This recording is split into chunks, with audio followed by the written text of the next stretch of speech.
When the going gets tough, the tough get going. Good evening, good morning, good afternoon. Man is a creature of reason. That is what has made mankind the master of all other living things on earth. Our ability to think. Those nations or the individual that have shown their mental ability, their mental toughness, have done well. Those who have lagged behind have not shown, have not competed on the theater of thinking, have lagged behind.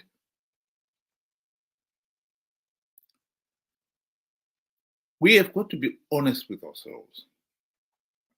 In Africa, I think one of the main reasons why we have lagged behind is that we have not been leading when it comes to mental aptitude. We've lagged behind other nations. And until we catch up, we will always be lagging behind. Yes, some words of wisdom from a wise man, if I may say so. Nobody is coming to save you. Get up. Be your own hero. Don't blame the distractions. Improve your focus. Don't overshare. Privacy is power. Tough times never last, but tough people do. There's a lot of truth in that. Tough times do not last, but tough people do. I would have put it slightly differently. I would have said that tough times do not last for those who have shown that they are tough mentally, they're able to tackle the problem, never mind how tough it may be. Come back to it again and again until they find a solution, a working solution. Tough times never last. But to those who have not shown the mental aptitude, tough times can last forever. There is no denying that Zimbabwe's economic meltdown started soon after independence, in fact. And we've been on this downward trend for the last 43 years, 44 years and counting. As long as we continue to have a pariah state ruled by corrupt, incompetent, and murderous individuals who stay in power is only justified by the ability to rig elections, I don't see an end to this. Tough times in Zimbabwe are here to stay. They're going to last at least the next 5 years. And at the onset, from the looks of things, I really don't see what is going to stop ZANU-PF rigging 2028. And so we'll add another 5 more years.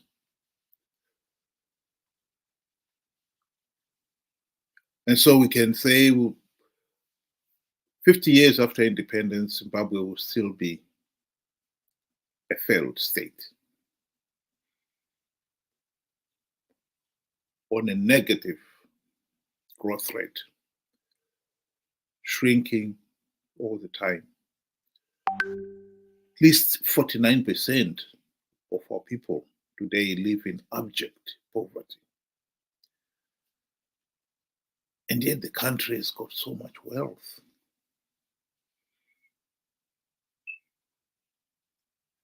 Corruption has reached an all-time high. This time last year, people were excited watching the Al Jazeera produced Gold Mafia documentary, in which the nation was shocked at the extent of the loot of our gold. And who were involved. President Mnangagwa himself was named in it as number one.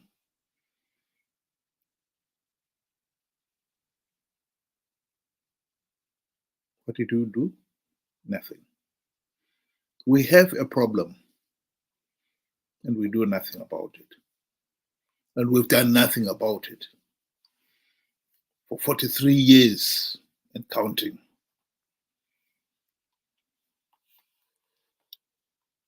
If anything shows our mental inaptitude, it is definitely our failure to govern ourselves. As a nation, we should hang our heads in shame. That 43 years after independence, we still cannot hold free, fair, and credible elections. ZANU-PF is able to blatantly rig elections and get away with it.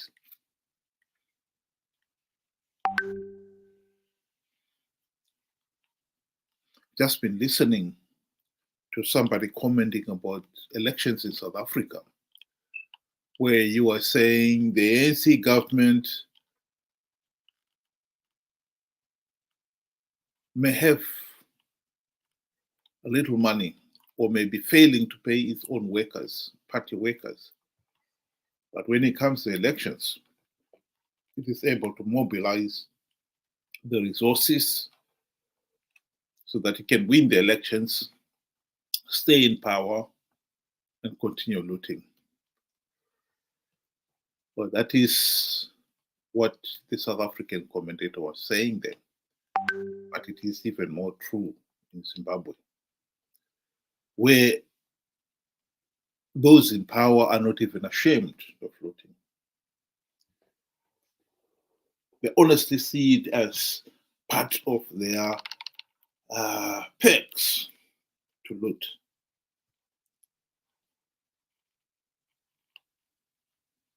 President Mnangagwa is not ashamed to blatantly bribe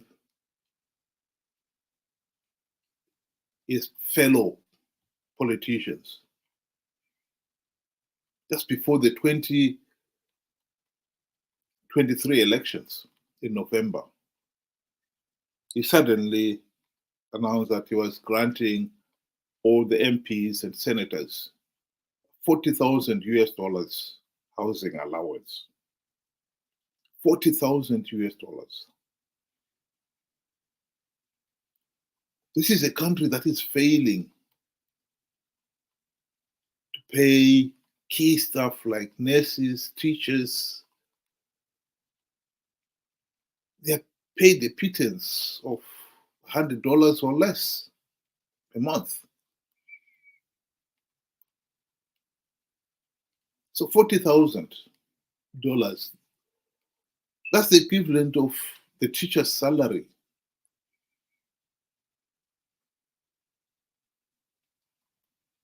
For nearly 4 years. 4 years, and there somebody gets it as an allowance. Everybody know what that allowance meant. You get it, you're not expected to pay it back. And this was to be increased. Soon as that, the dust had settled down, when Mnangagwa knew that the MPs and senators would not object now, he turned around and announced that the deputy ministers were getting 230,000 housing allowance each. His ministers were getting $500,000 housing allowance each.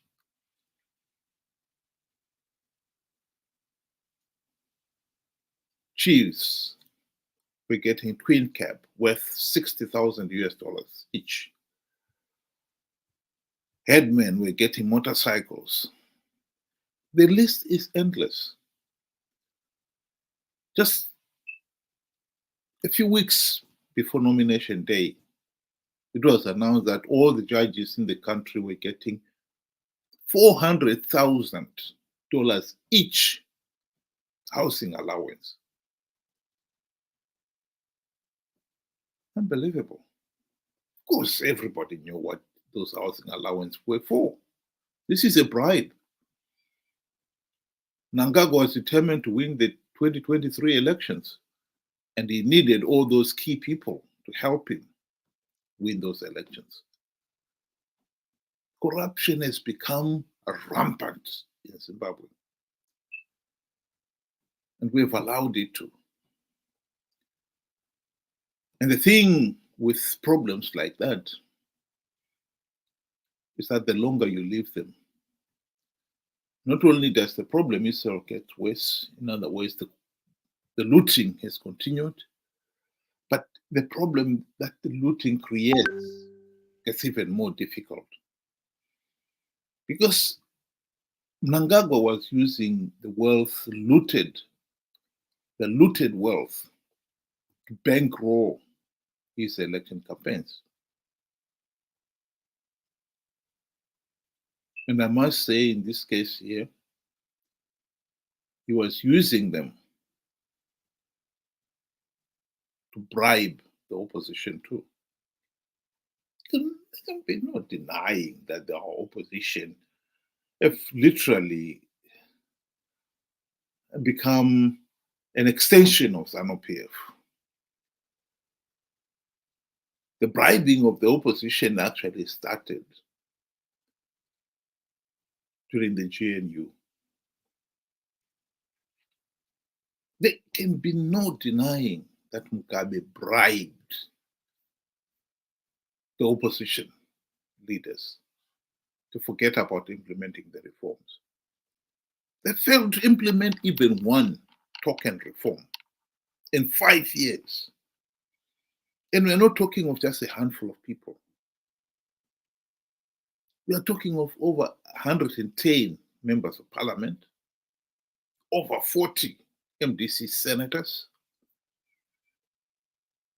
There were over 30 deputy ministers and ministers, MDC, plus the 2 deputy prime ministers, plus the prime minister himself. Any one of those people could have submitted a democratic reform proposal on any of the key areas: police, ZEC, the judiciary, and all these other institutions that we need to have free, fair, and credible elections to restore the basic rights of every Zimbabwean to free, fair, and credible elections. Not even one reform was implemented in any of those areas. So he was able to bribe all these people, MTC leaders, by their silence, not just for a few days, or a few weeks, or a few months, for 5 years. I'm shocked at the level of ignorance of ordinary Zimbabweans out there. By the time the GNU was over and it was clear that they'd not implemented even one democratic reform, at least by then the penny should have dropped, but it didn't. Many Zimbabweans out there are still as ignorant of what the GNU was about today as during the GNU itself.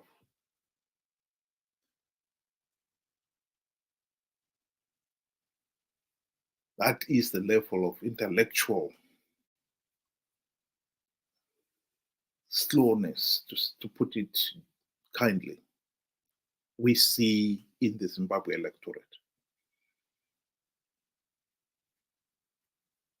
Those who do not learn from the past are destined to repeat the same mistake over and over again. Those who do not use their heads are destined to repeat the same mistakes over and over again. We in Zimbabwe have not learned, and so we've been repeating the same mistake for 43 years and counting. And we've paid dearly for it, and we'll continue to pay dearly for it. Things are getting tougher and tougher because we have not used our heads.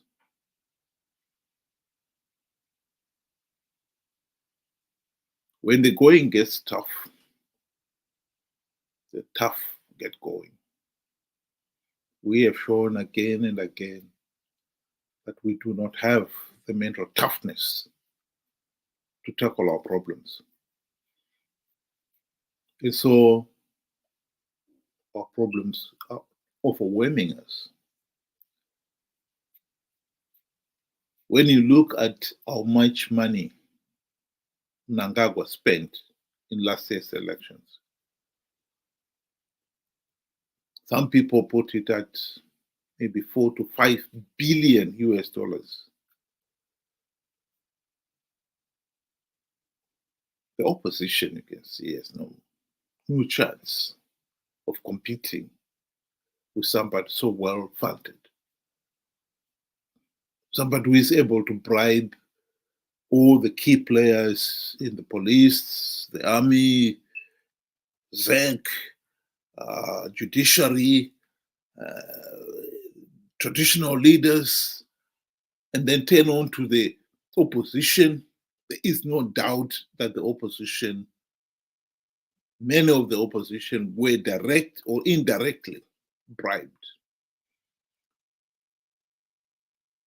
by granting, for instance, the 40,000 US dollars housing allowance for MPs and senators. That made it so attractive that all the opposition members in the camp were determined to participate in these elections, regardless of how flawed the process was. Indeed, Nelson Chamisa was so hell-bent on participating, he even lied about, I've plugged all the vote rigging loopholes, when he knew he had not done so. Alas, millions of people out there were not using their heads to the point where they believed him. How could you believe that Nelson Chamisa had plugged all the vote rigging loopholes when you know the country was going to the election without even something as basic as the verified voters roll?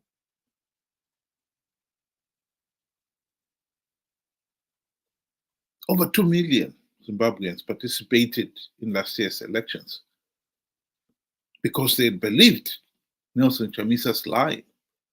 He had to lie. He was hell-bent on participating in these elections because he wanted Triple C to have the few gravy train seats that ZANU-PF was giving to the opposition. And he got them. The fact that he lost them almost immediately with the infighting that has ensued in Triple C is another matter.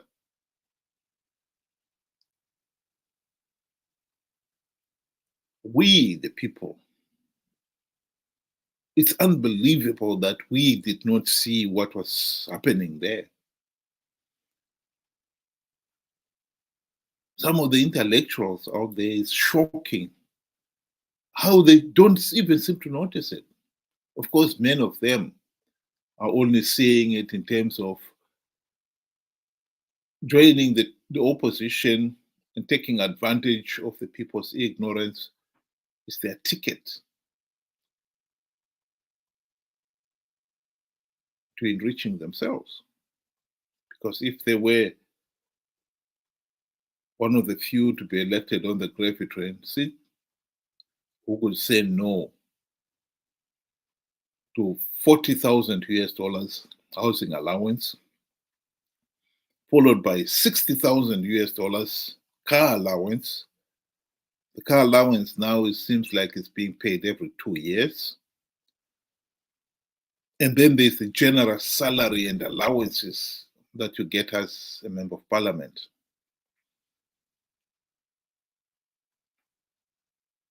For most people, just what they get in 1 year, they could never dream of getting it in their lifetime in Zimbabwe today. Over and above that, you're in for a chance to be allocated a farm, housing stand, and God knows what else.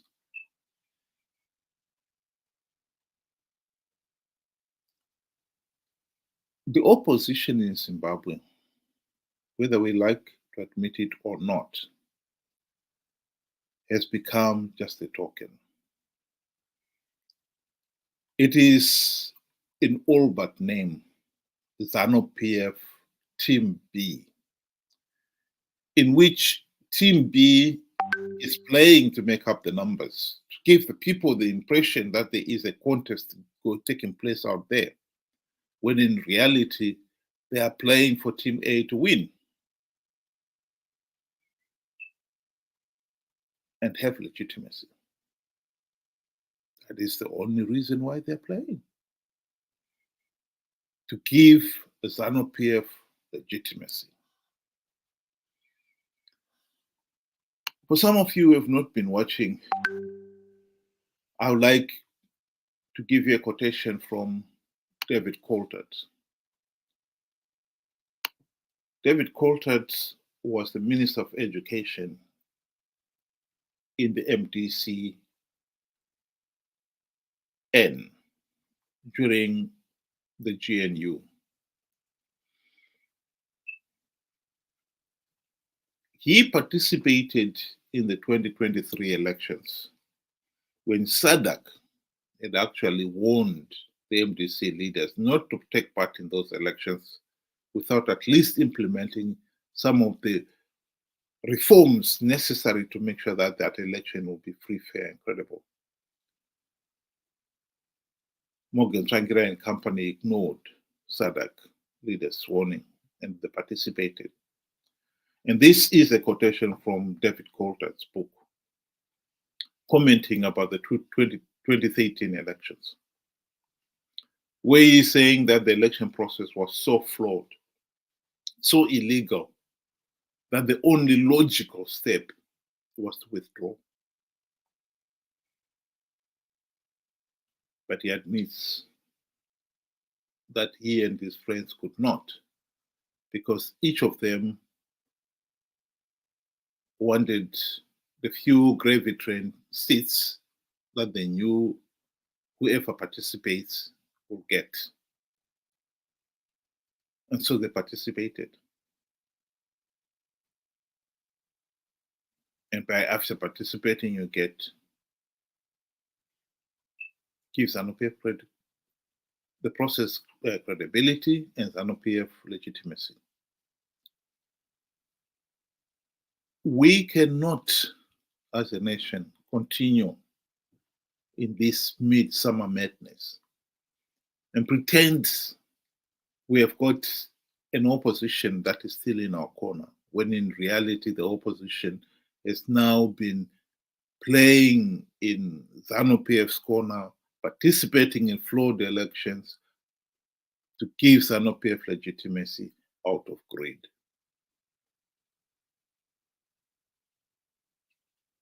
We need the mental toughness if we are going to get out of the mess we are in.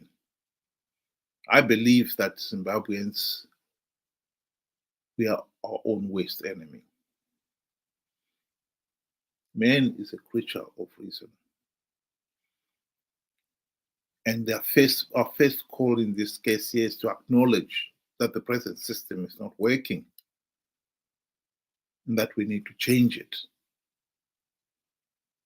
And that seems to be a quantum leap for some people to make out there.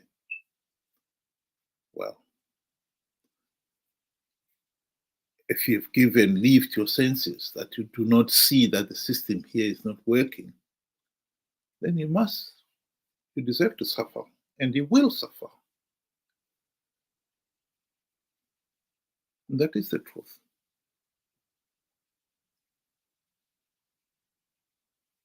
The situation in Zimbabwe is going to get tougher. Zimbabwe is a failed state, and the situation is going to get tougher until we put on our thinking cap.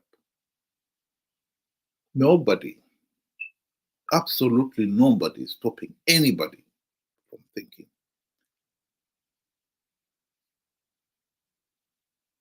We are stopping ourselves from thinking.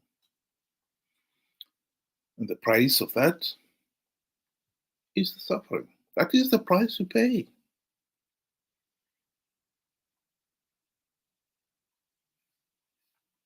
That's my message to everybody in Zimbabwe tonight. Thank you very much for listening, and good night.